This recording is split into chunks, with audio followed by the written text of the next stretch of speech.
سبح لله في السماوات وما في الأرض وهو العزيز الحكيم. هو الذي أخرج الذين كفروا من ديارهم لأول الحشر ما ظننتم أن يخرجوا وظنوا أنهم مانعتهم حصونهم من الله فأتاهم الله من حيث لم يحتسب وقذف في قلوبهم الرعب يخربون بيوتهم بأيديهم وأيدي المؤمنين فاعتبروا يا أولي الأبصار ولولا أن كتب الله عليهم الجلال عذبهم في الدنيا ولهم في الآخرة عذاب النار ذلك بأنهم شاقوا الله ورسوله ومن يشاق الله فإن الله شديد العقاب.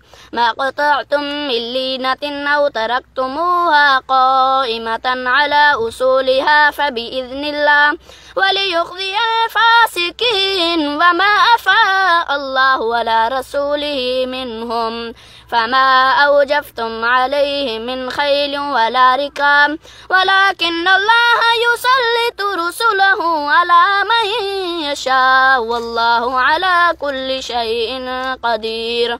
ما أفاء الله على رسوله من أهل القرى فلله وللرسول ولذي القربى واليتامى والمساكين وابن السبيل كي لا يكون دولة بين الأغنياء منكم وما آتاكم الرسول فخذوه وما نهاكم عنه فانتهوا واتقوا الله إن الله شديد العقاب. للفقراء المهاجرين الذين أخرجوا من ديارهم وأموالهم يبتغون فضلا من الله ورضوانا وينصرون الله ورسوله أولئك هم الصادقون.